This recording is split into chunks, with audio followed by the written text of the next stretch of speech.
हां, जय आदिवासी सर्वांना. सकाळी उठलो, तयारी वगैरे करून घेतली आणि ऑफिसला जायला निघाली होती.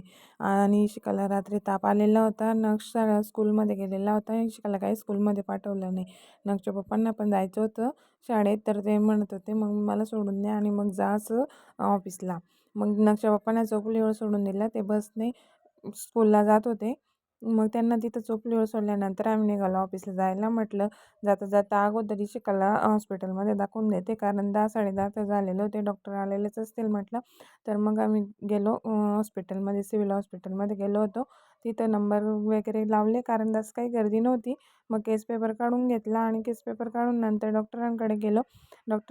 डॉक्टरांकडे जाताना इशिकाला भीती वाटत होती. इंजेक्शन वगैरे देतात की काय असं, पण तिला म्हटलं, "नाही, तुला काही इंजेक्शन वगैरे देणार नाही, काही घाबरू नको, चल." असं मग तिला दाखवलं वगैरे, मेडिकल लिहून घेतला आणि नंतर मेडिकल घ्यायला गेलो. मेडिकल घेतला आणि डॉक्टरांना म्हटलं, "मी किती जेवण वगैरे करत नाही, टॉनिकची बॉटल वगैरे लिहून द्या."